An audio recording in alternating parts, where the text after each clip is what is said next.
Que a graça e a paz de nosso Senhor e Salvador Jesus Cristo seja sobre a sua vida. É com muito prazer, com muita alegria e satisfação que mais uma vez nós estamos aqui para mais um estudo da Palavra de Deus na Escola Bíblica Dominical. Nós estamos estudando o terceiro trimestre de 2019 e nesse trimestre nós estamos estudando Tempo, Bens e Talentos.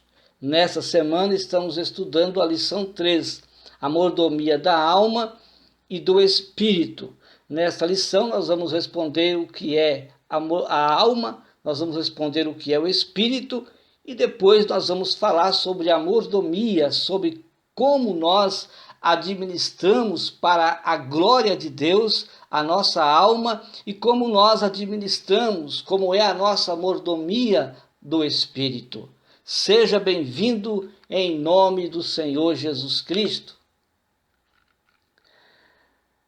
No Antigo Testamento, a palavra alma é nephesh. No Novo Testamento, o termo usado é psique, que tem o sentido de alma e de vida, e encontra-se ligado à palavra psíquicos, que significa pertencente a esta vida. A alma é a base das experiências conscientes, equivalendo, portanto, à própria vida, à personalidade ou à pessoa mesmo. Vamos entender um pouco da nossa mente. A mente é dividida em duas partes, o consciente e o subconsciente. A mente consciente é a mente racional. Ela tem a capacidade de pensar, saber o que é certo ou errado, tem noção de tempo e espaço. Ela tem discernimento em aceitar ou rejeitar informações. Sua função é nos proteger. Nossa mente subconsciente é o contrário da mente consciente. O subconsciente não pensa, não tem noção de tempo e não sabe diferenciar o certo do errado. Ou seja, tudo que você conseguir impregnar em sua mente subconsciente, o mesmo aceitará como verdade. A razão é o conjunto de atividades mentais que envolvem a conexão das ideias de acordo com certas regras e que irão apoiar ou justificar um pensamento. Em outras palavras mais simples, a razão é a faculdade humana que resolve os problemas. A partir do conceito de razão, deriva-se a palavra raciocínio, um conceito que está ligado ao número de conexões mentais que são efetuados para se chegar a uma conclusão.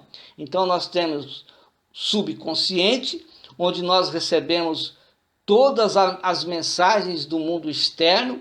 Depois nós temos o consciente ou a consciência que vai aprovar ou não. E depois nós temos a razão, que é onde o homem vai tomar atitudes e vai agir. Então todo esse processo psíquico está ligado à alma e o espírito. Se armazenarmos em nossa mente as coisas boas e edificantes, e na nossa consciência aprovarmos essas coisas boas e edificantes, nossa alma glorificará o Senhor nosso Deus. Agora, se em nossa mente aprovarmos o contrário, obedecendo assim os prazeres da carne, então vamos acabar pecando e desagradando a Deus. Em Gálatas capítulo 5, versículos 16 e 17, Paulo disse: digo, porém, andai em espírito e não cumprireis a concupiscência da carne, porque a carne cobiça contra o espírito contra a carne, e esses opõem-se um ao outro para que não façais o que quereis. O ser humano é uma alma. A alma é a parte imaterial do homem. Tanto a alma quanto o espírito continuam a viver após a morte do corpo. É através de sua alma que o homem expressa por meio do corpo seus sentimentos, suas emoções e vontades. A Bíblia por várias vezes descreve as pessoas como almas. É o que está escrito em Gênesis 46, versículos 26 e 27, por exemplo. todas as almas que vieram com Jacó ao Egito, que saíram dos seus lombos, fora as mulheres dos filhos de Jacó, todas foram 66 almas. E os filhos de José, que lhe nasceram no Egito, eram 2 almas. Todas as almas da casa de Jacó que vieram ao Egito eram 70 almas. Provérbios 11:30 também diz: o fruto do justo é árvore de vida, e o que ganha almas é sábio. Apocalipse 16:3: e o segundo anjo derramou a sua taça no mar, que se tornou em sangue como de um morto, e morreu no mar toda a alma vivente. Quando Lucas vai descrever na pregação de Pedro, ele fala que 3.000 almas receberam a Cristo em seus corações, de sorte que foram batizados os que de bom grado receberam a sua palavra, e naquele dia agregaram-se quase 3.000 almas. A alma é também aquilo que nós não vemos. A alma é um dos 3 elementos que constituem o ser, juntamente com o corpo e o espírito. A alma permanece depois da morte física e equivale à personalidade e os sentimentos de uma pessoa. Um dos mandamentos deixados por Jesus é amar a Deus com toda a alma, coração e entendimento. Toda a alma precisa de salvação e Jesus é o único que tem poder para salvar almas. O Salmo 103 e o verso 1 diz: bendize, ó minha alma, ao Senhor. Mateus 10:28 diz: e não temais os que matam o corpo e não podem matar a alma. Mateus 11:29, Jesus disse: tomai sobre vós o meu jugo e aprendei de mim, que sou manso e humilde de coração, e encontrareis descanso para as vossas almas. Apocalipse 20, o versículo 4 diz: e vi tronos, e assentaram-se sobre eles, e foram-lhes dado o poder de julgar. E João vai dizer: e vi as almas daqueles que foram degolados pelo testemunho de Jesus.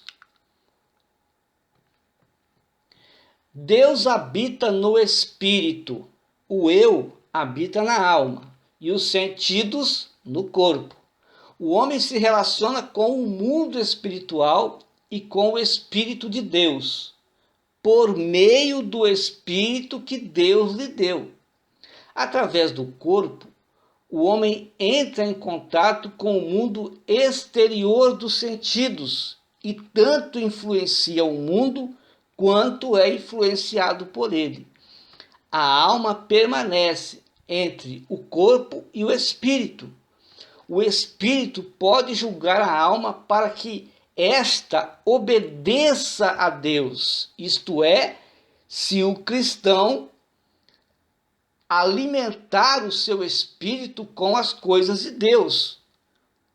O corpo vai ser subjugado pela alma, que vai ser subjugada pelo espírito. E esse cristão vai fazer tudo o que agrada a Deus.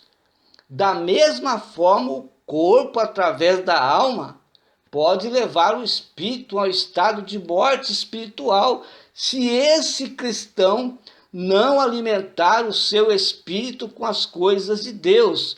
O que ele vai fazer? Vai obedecer às obras da carne e o seu espírito vai morrer.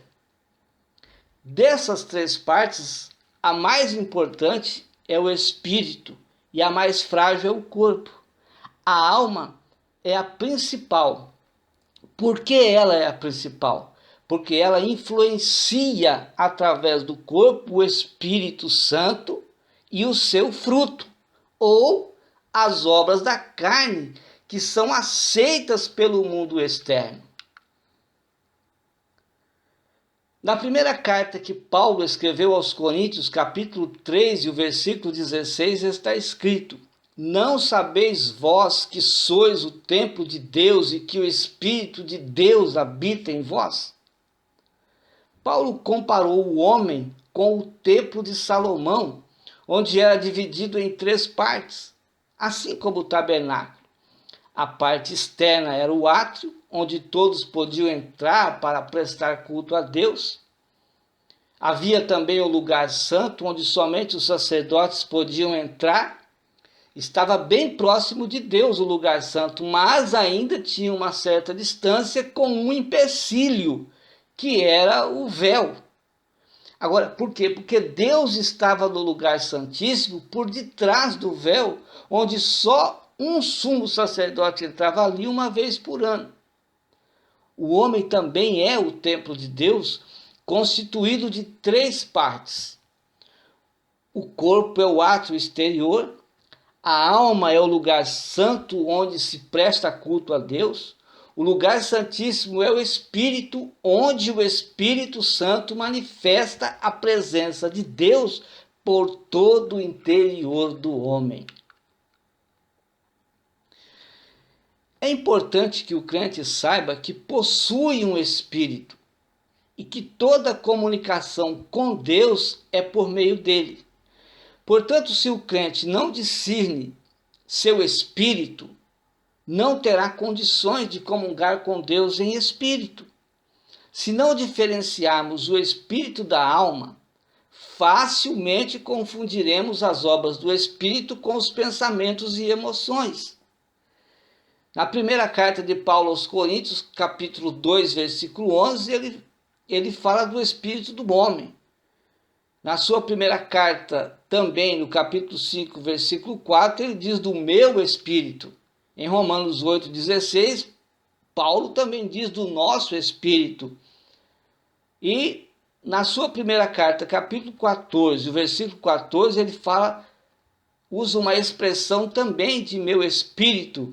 E em 14,32 ele fala dos espíritos dos profetas. Só esses textos são suficientes para provar que temos um espírito. E ele não é a nossa alma. E também não é o Espírito Santo, por meio do qual nós adoramos a Deus. De acordo com o ensino da Bíblia e a experiência dos crentes, podemos dizer que o espírito humano possui 3 funções principais: consciência, intuição e comunhão. A consciência é responsável pelo discernimento. Ela é capaz de distinguir entre o certo e o errado. Já falamos sobre isso. Intuição, que também está no espírito. A intuição é o lado sensitivo do espírito humano. É completamente diferente das sensações físicas e da sensação da alma. A intuição do espírito envolve um sentimento direto e independente de qualquer influência externa. Então, é o tipo de conhecimento que nós obtemos sem nenhuma participação da mente, sem nenhuma participação da emoção e da vontade que vem através da intuição. Veja bem que a intuição do espírito envolve um sentimento direto e independente de qualquer influência externa. Comunhão. A comunhão é a adoração a Deus. As faculdades ou a capacidade da alma são incapazes de adorar o Senhor. Nossos pensamentos, sentimentos e intenções não podem ter percepção de Deus. Só o Espírito pode ter conhecimento direto dele. Nossa adoração a Deus e toda a comunicação de Deus a nós ocorre diretamente no Espírito. Vamos ver aqui alguns textos bíblicos que confirmam a função da consciência no espírito do homem. O Salmo 134, verso 18 diz: salvos de espírito oprimido.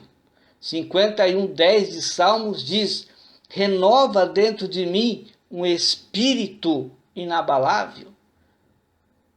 João 13:21, dita estas coisas, angustiou-se Jesus em espírito.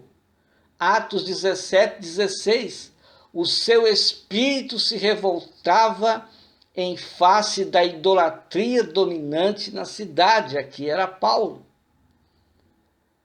Romanos 8:16, o próprio Espírito testifica com o nosso espírito que somos filhos de Deus. 2 Coríntios 2:13, não tive, contudo, tranquilidade no meu espírito. Agora vamos ver alguns textos bíblicos que confirmam a função da intuição no espírito do homem. O espírito, na verdade, está pronto. Mateus 26:41. Marcos 2:8. E Jesus, percebendo logo por seu espírito, ele percebeu por seu espírito. Então aqui é a intuição. Atos 18:25, sendo fervoroso de espírito. Atos 20:22, e agora constrangido em meu espírito, vou para Jerusalém. 1 Coríntios 2:11, porque qual dos homens sabe as coisas do homem, senão o seu próprio espírito que nele está? 1 Coríntios 16:18, porque trouxeram refrigério ao meu espírito e ao vosso. Marcos 8:12, Jesus, porém, arrancou do íntimo do seu espírito um gemido. Jesus agitou-se no espírito e comoveu-se. João 11:33. Alguns textos bíblicos que confirmam a função da comunhão no espírito do homem. 1 Coríntios 6:17, aquele que se une ao Senhor é um espírito com ele.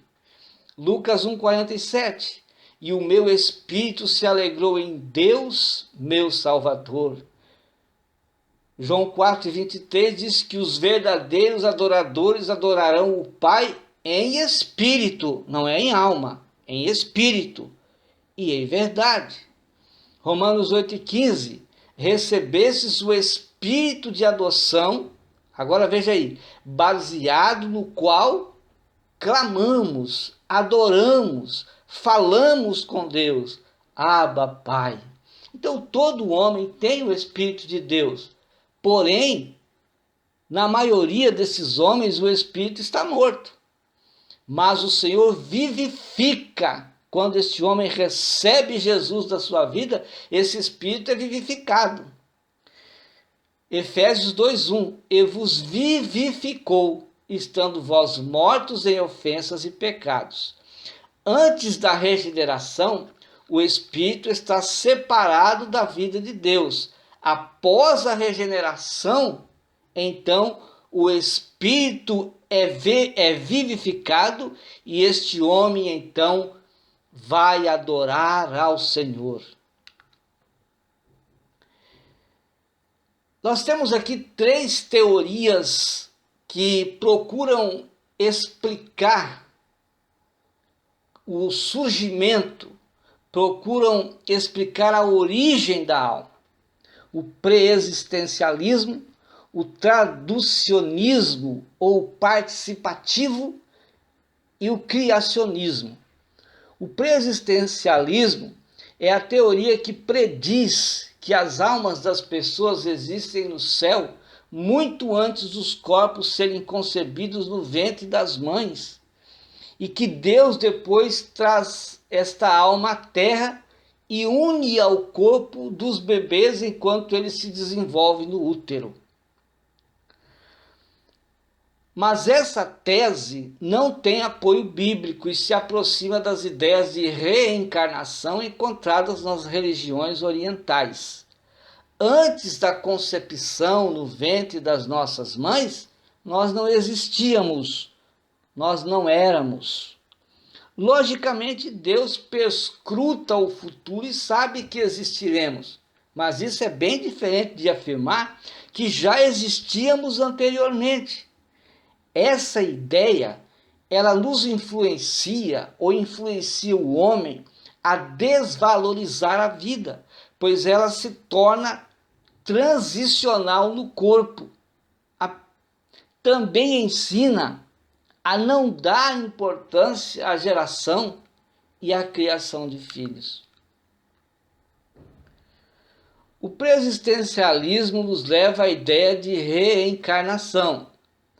A reencarnação crê que a alma volta a um corpo, tendo esse corpo vivido em um outro corpo na vida anterior. Ou seja, todos os homens que estão vivos hoje já viveram uma vida.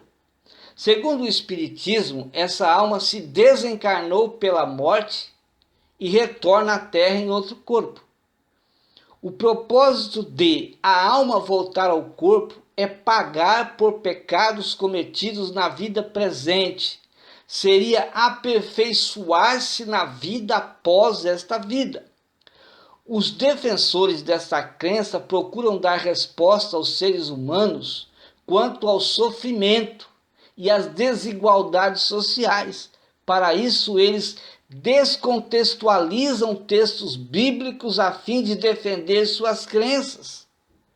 E aí eles usam como, por exemplo, o texto de Mateus 17, 10 a 13, quando os judeus julgaram ser João Batista um retorno de Elias. Porém, o próprio João Batista diz que não era Elias.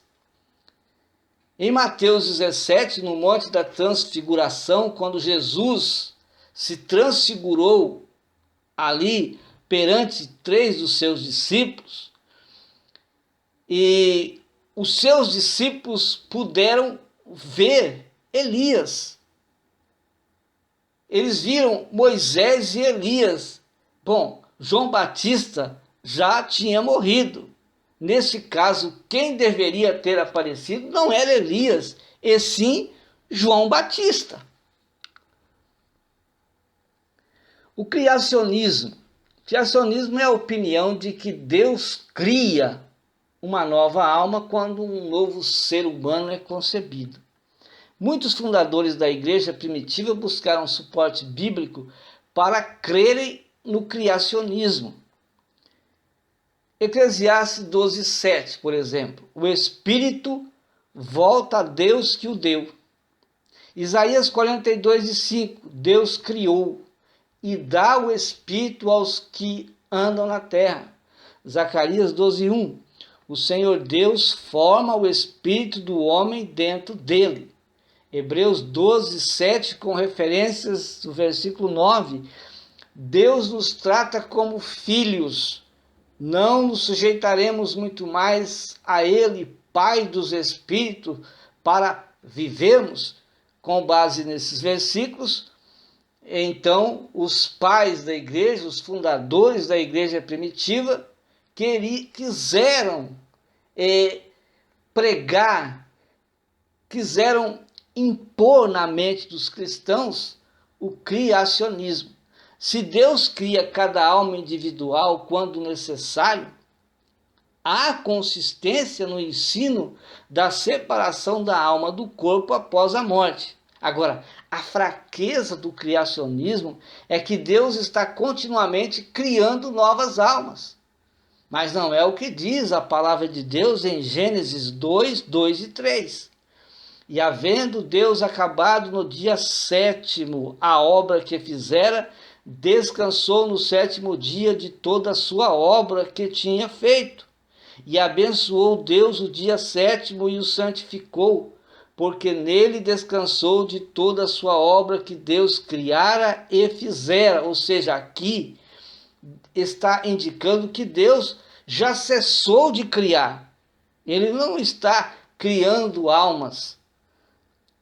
Na criação de Eva, por exemplo, o escritor bíblico não fala nada sobre a origem da alma de Eva. Deus criou a existência humana de corpo, alma e espírito. Porém, esta existência foi contagiada pelo pecado. Se Deus cria uma nova alma para cada ser humano, como então essa alma é infectada pelo pecado? Uma terceira opinião sem suporte bíblico do criacionismo é o conceito de que Deus criou todas as almas humanas ao mesmo tempo. E agora ele está unindo esta alma ao ser humano no momento da concepção do corpo. Essa ideia nos leva a pensar que o criacionismo está dizendo que há no céu um armazém de almas à espera de um corpo humano. Aqui também não há suporte bíblico. No entanto, seus defensores, os defensores do criacionismo, seguem essa ideia, que também é defendida pelos que apoiam o movimento da nova era e aqueles que creem no dogma da reencarnação. O traducionismo ou o participativo. O traducionismo responde à pergunta a partir de uma perspectiva tanto bíblica como filosófica. Entretanto, as considerações do traducionismo encontram mais fortes evidências na literatura bíblica, ao contrário do criacionismo. Não estamos aqui defendendo ideias, nós estamos apenas informando que tanto o traducionismo quanto o criacionismo são opções de pensamentos encontrados na história da Igreja e em ambos os lados defendidos por cristãos. O criacionismo foi a teoria, em maior parte, aceita pelos povos do Oriente, enquanto o traducionismo foi aceito pelos povos do Ocidente. Assim entende-se que a alma tem origem a partir do momento da concepção, diz o traducionismo, em um processo natural, e são transmitidas de pais para filhos. O traducionismo afirma que a raça humana foi criada imediatamente em Adão, e com relação tanto ao corpo como à alma e espírito, propagou-se a partir dele por geração natural. E todas as almas, desde Adão, são apenas imediatamente criadas por Deus. Vamos ver aqui alguns textos bíblicos que comprovam o traducionismo participativo. Estar em harmonia com o relato da criação, o traducionismo, pois Deus soprou uma única vez o fôlego da vida no homem e deixou que este homem se reproduzisse. Gênesis 1, 28. E Deus os abençoou, e Deus lhes disse: frutificai e multiplicai-vos e enchei a terra e sujeitai-a. Ou seja, tenham relações sexuais homens e mulheres e gerem filhos. E dominai sobre os peixes do mar, sobre as aves dos céus e sobre todo o animal que se move sobre a terra. Gênesis 2 e 7. E formou o Senhor Deus o homem do pó da terra e soprou em suas narinas o fôlego da vida, e o homem foi feito alma vivente. A criação da alma de Eva estava incluída na alma de Adão. Gênesis 2 e 23. E disse Adão: esta é agora ossos dos meus ossos, carne da minha carne. Esta será chamada mulher, porquanto do homem foi tomada. Aí Paulo vai dizer em 1 Coríntios 11, 8. Porque o homem não provém da mulher, mas a mulher do homem. A Bíblia afirma que os descendentes foram formados da carne dos seus pais. Veja Gênesis 46 e 26, e depois tem aqui outros textos que você pode conferir na sua Bíblia Sagrada. Todas as almas que vieram com Jacó ao Egito, que descenderam dele, fora as mulheres dos filhos de Jacó, todas foram 66 almas. Isso explica de maneira mais satisfatória, ou seja, o traducionismo explica de maneira mais satisfatória a transmissão da depravação moral e espiritual, que é assunto da alma, não é do corpo. Porque o corpo, ele é apenas o instrumento.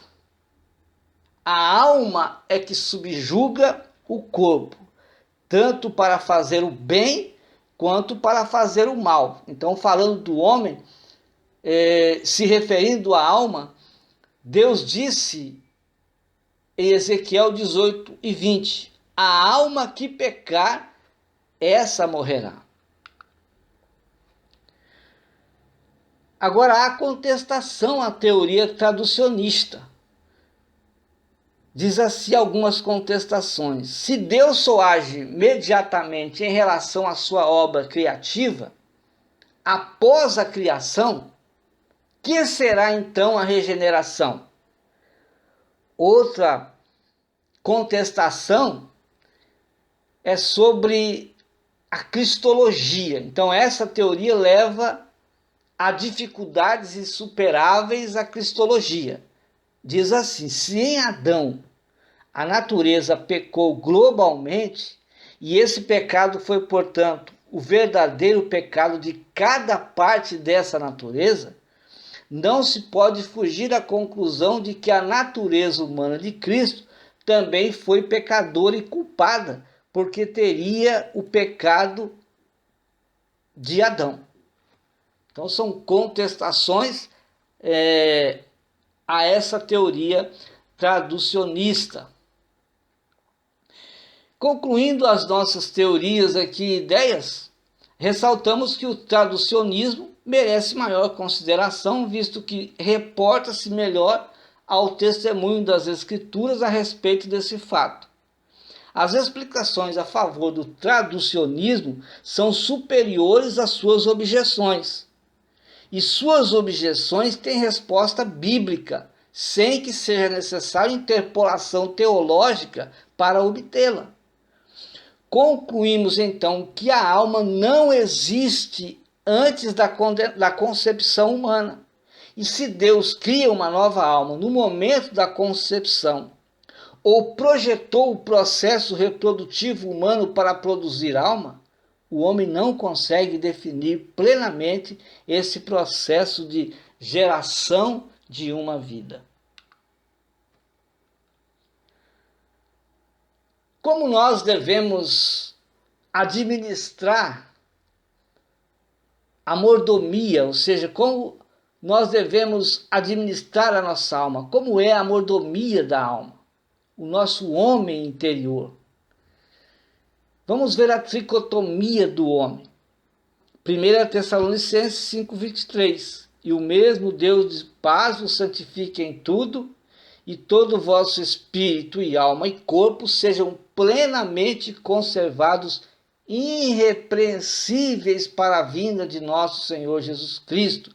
Ou seja, a mordomia da alma está em conservar, em obediência. Conservar em obediência a nossa alma, para que o nosso corpo glorifique a Deus. Os defensores, voltando aqui, o homem, ele é um ser tricótomo.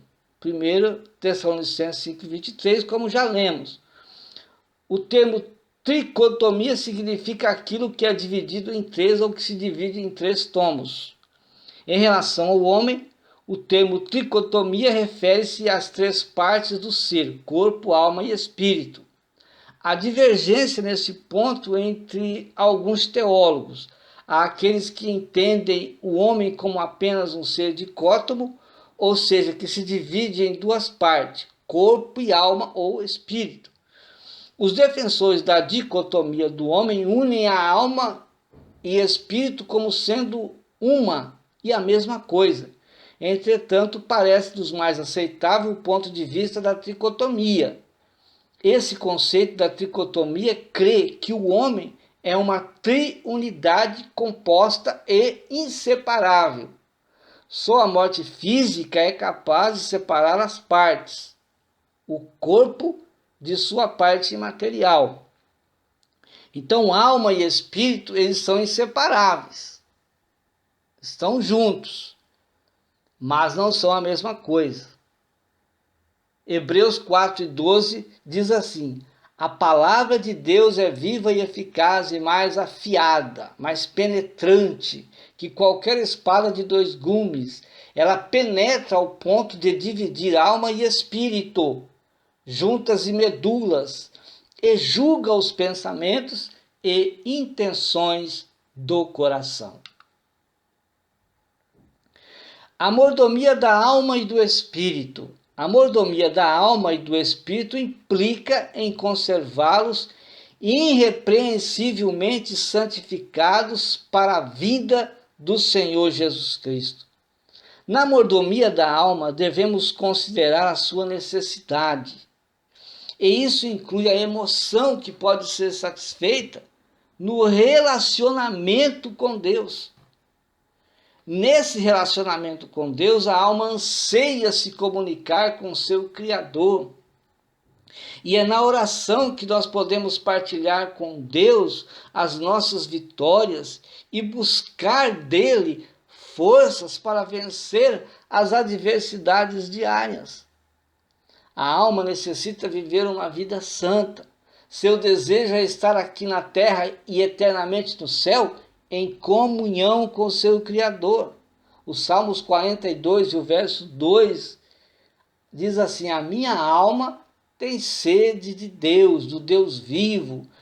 Quando entrarei e me apresentarei ante a face de Deus? Então, para esta comunhão, o homem precisa arrepender-se de seus pecados. O homem precisa confessar Jesus como Senhor da sua vida e santificar-se, abstendo-se de todo o mal. Essa é a mordomia da alma. Primeiro, o homem deve ter um relacionamento com Deus. Depois, o homem ele deve santificar a sua vida, abstendo-se do mal. Jesus disse: aquele que quiser vir após mim, renuncie-se a si mesmo, tome sobre si a sua cruz e siga-me. 1 Tessalonicenses 5, 22, 23, Paulo diz: abstende-vos de toda aparência do mal, e o mesmo Deus de paz vos santifique em tudo. Mas para isso o homem precisa tomar atitude, abster-se do mal, negar o mal, fugir do mal, para que tenha uma vida santa.